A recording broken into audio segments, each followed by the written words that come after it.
We're here to teach, and we're here to show you the good, the bad, and the ugly. Hi, Dennis here at the Cappel Training and Shoeing. We're here to do a recap on the video that we put up on the horse with unwanted behavior. This is the horse that was in that video.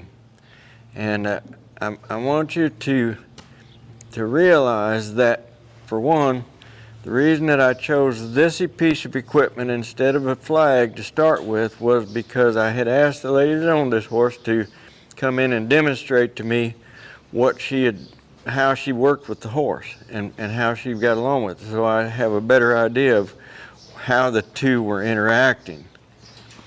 I made a call at that moment because she started out doing what she called desensitizing, and just spent quite a bit of time just dabbing around on the horse like this. And there's nothing wrong with a little bit of that, but when that's done to excess, what ends up happening is the horses just basically go to sleep there, and they're not really paying any attention to anything. So the horse was numb.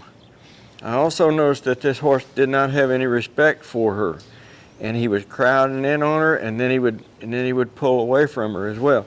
So that's the reason that I chose this tool instead of a flag. Now, the tool, the equipment that you have in your hand, it doesn't matter that much anyway. It's just simply an extension of your hand.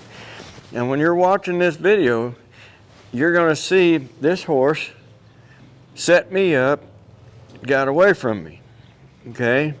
So I didn't get emotionally involved with that. The horse had been trained, not intentionally, unintentionally trained to do that, to set you up, to get her nose out and pull on that thing, and you can't hold them. Once they get their nose off out there to the right, you cannot physically hold them because they've got us outpowered, outweighed, and everything. So anyway, that was something that happened there. So the horse demonstrated that the trust level to people was pretty high. They knew that the human wasn't going to do anything, wasn't going to follow through. They were going to let him do whatever. And the respect level was tanked. So the things that you were seeing me do was to elevate respect. Respect had to be elevated at least to get even with trust. I don't want them, a horse afraid of me or anything. This is the second work with this horse now. Look at the attitude of the horse. You see? The horse is standing there in a peaceful state of mind. The horse is comfortable. The horse is ready to go. Now, in this video that we're recapping, when you're hearing me tap on that horse with this with this little utensil here, most of the tapping that you're hearing in that video is me tapping on the saddle. I'm not even hitting the horse. See that noise right there? That was from tapping on the saddle.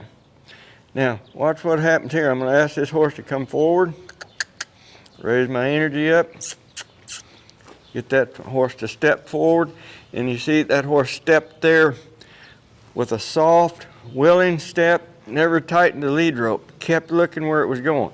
So what? That means that the horse now has respect for me. And that was the sole purpose. When we get respect up where it needs to be, then we can have the conversation that we need to develop the relationship. Now, in the video that we're talking about, that we're recapping, this horse went through quite a bit during that video because she was doing two things. She'd either try to run over me or she would try to pull away from me. And both of them were out of disrespect.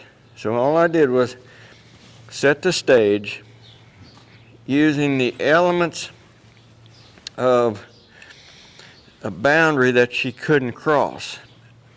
I referred to that boundary in that video as the horse putting its nose into a fan blade. And what do they mean by that?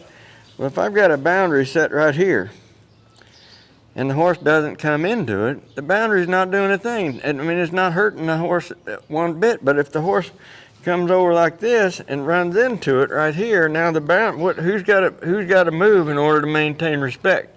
The boundary or the horse? Well, the horse has got to move. So So the horse has got her nose into the fan blade here right now. So I've got energy up. And that horse now stepped away without me even having to touch. I did have to bring the energy up quite a bit, but at least there's enough respect in this horse that it politely moved away without me even touching the horse. So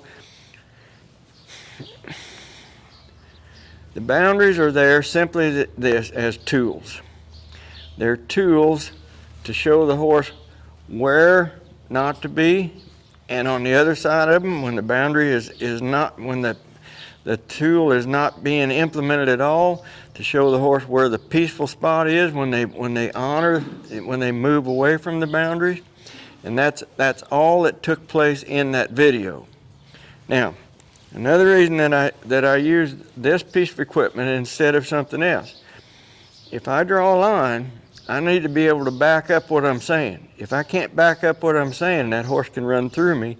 I'd be better off to not ask the horse to do anything, because then I'm simply reinforcing the training that, look, a human is not something you have to listen to.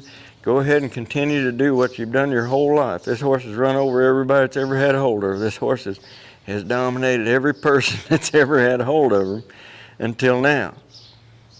But look at the attitude of the horse at the moment. You see, the kindness and the softness that is showing up in this horse right now at the moment, the responsiveness, this is, like I said, this is the second work from the time that you came in, from that video that you saw. So what you're seeing is